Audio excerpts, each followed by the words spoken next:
Hey everyone, welcome to another installment of Harry Potter Theory. In today's video, we're going to be taking a look at some of the creatures of the magical world. However, we're not just going to be looking at any old creatures.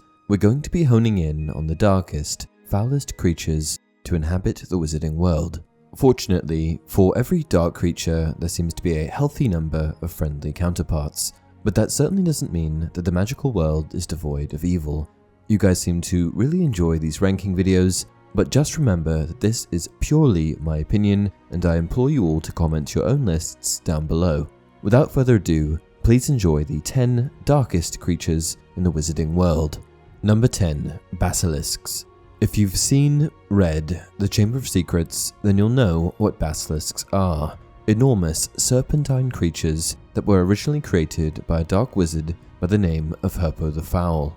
Of the many fearsome beasts and monsters that roam our land, there is none more curious or more deadly than the basilisk, known also as the King of Serpents. This snake, which may reach gigantic size and live many hundreds of years, is born from a chicken's egg, hatched beneath a toad. Its methods of killing are most wondrous, for aside from its deadly and venomous fangs, the basilisk has a murderous stare, and all who are fixed with the beam of its eye shall suffer instant death. Spiders flee before the basilisk, for it is their mortal enemy, and the basilisk flees only from the crowing of the rooster, which is fatal to it. Basilisks are gigantic, powerful, and immune to a lot of magic. Not only that, but they possess gigantic fangs, protective scales, and a gaze that can kill you instantly. Number 9. Hags. Hags are essentially warty, evil-looking witches, and witches are often confused with hags in Muggle literature. The appearance of a hag is what one might imagine when trying to consider the appearance of a witch, but for those who know of the magical world, they know that witches can actually be very beautiful. It's also worth mentioning that the level of magic that hags possess is less than that of a normal witch. We first hear of the term hag in the Philosopher's Stone, when Hagrid mentions that Quirinus Quirrell had a run-in with one. They say Quirrell met vampires in the Black Forest, and there was a nasty bit of trouble with a hag. According to Quentin Trimble, author of The Dark Forces, A Guide to Self-Protection, hags can be defined as follows. The hag is a child-eating creature of human appearance, though likely to have more warts than the average witch. In addition to being strikingly ugly and possessing only 4 toes on each foot, the hag is doubly scary because it just so happens to have a taste for human flesh, specifically the flesh of children.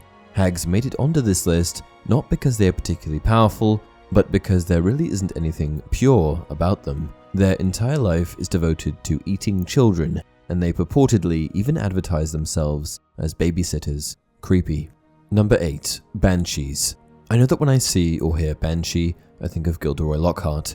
The catalyst for this, of course, being his made-up stories surrounding his besting of various powerful magical creatures.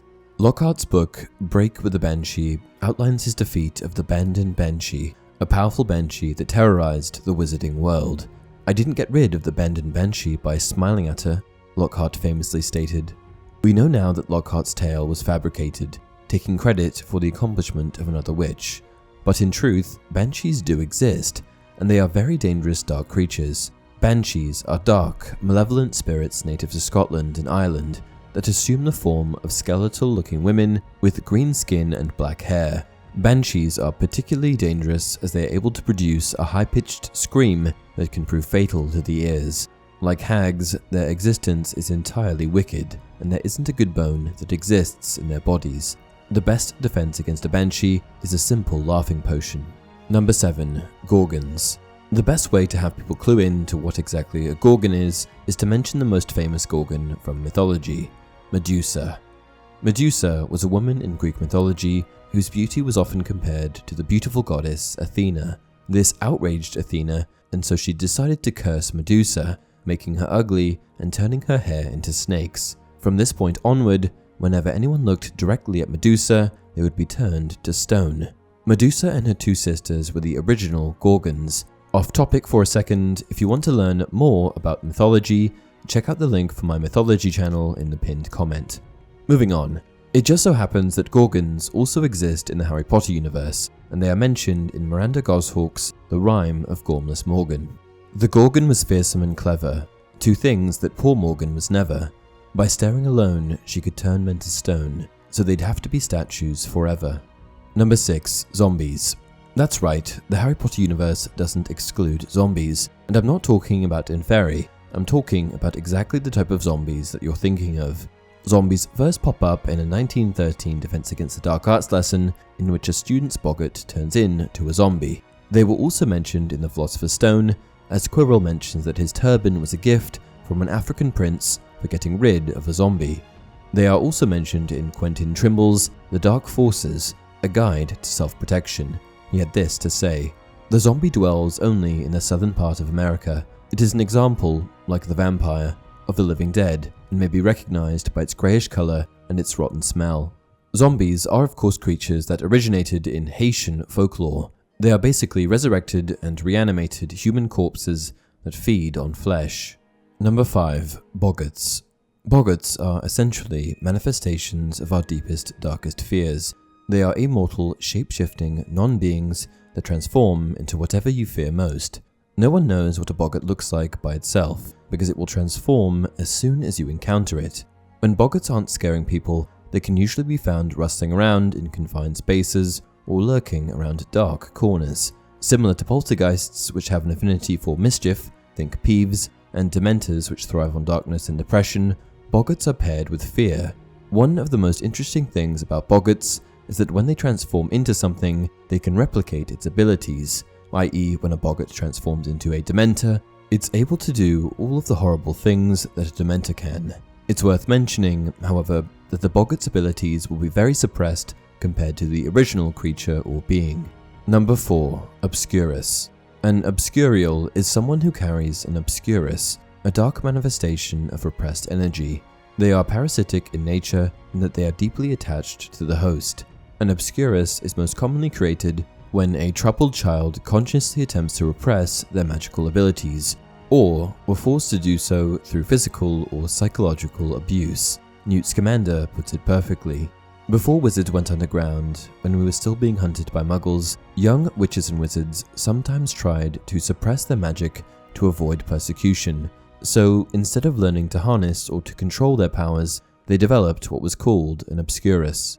The Obscurus is easily one of the darkest creatures, or parasites, in the wizarding world, as it is created entirely out of negative energy. Number 3. Letherfolds. Fantastic Beasts and Where to Find Them describes letherfolds perfectly. The letherfold resembles a black cloak roughly half an inch thick, and appears slightly thicker if the creature has recently digested a victim. It glides along surfaces in an unknown form of locomotion, in search of its prey, humans. It attacks at night when the target is asleep, by suffocating and then digesting it. Letherfolds are quite similar to Dementors and can even be warded off with Expecto Patronum. The etymology behind the name Letherfold is quite sinister, as Letherfold comes from two roots: Lethum, variation of Letum, which is Latin for death, annihilation and ruin, as well as fold, which likely alludes to the creature's cloaked appearance. The Letherfold is a truly dangerous magical beast that's extremely aggressive, violent, and even carnivorous. Number 2. Inferi. The Inferi are dark corpses that have been brought back to life, reanimated via a dark wizard's curse. Harry and Dumbledore first encounter Inferi in the cave, where they inhabit a lake separating the entrance of the cave from the Horcrux inside. According to Pottermore, after the Inferi have been reanimated, they become a grisly puppet and may be used as an expendable servant by the dark wizard in question. The most obvious sign that one is facing an Inferius rather than a living human are the white and cloudy eyes. Nothing screams dark creature like a corpse that has been magically brought back to life. Voldemort amassed an army of Inferi, most likely from the corpses of witches, wizards that he killed himself. They are the undead, and they exist solely to commit atrocities. Number 1. Dementors. I'm sure you saw this one coming, but to be honest, I'd be hard pressed to put any of the others above Dementors, because Dementors just are the darkest. Dementors are cloaked creatures that are 3 meters tall with dark grey scabby skin. Dementors are foul creatures that represent unhappiness and despair. They were created by Rowling as a way of personifying all of the negative aspects of depression, and there basically isn't even an inch of purity in a Dementor. Dementors are among the foulest creatures that walk this earth. They infest the darkest, filthiest places. They glory in decay and despair. They drain peace, hope, and happiness out of the air around them. Even muggles feel their presence, though they can't see them. Get too near a Dementor and every good feeling, every happy memory will be sucked out of you. And there you have it. That concludes my list of the top 10 darkest creatures. Honorable mentions go out to Acromantulas, Grindylows, Rugarus, vampires, and werewolves. What are your top 10? Let me know in the comment section below. Until next time, it is the unknown we fear when we look upon death and darkness, nothing more.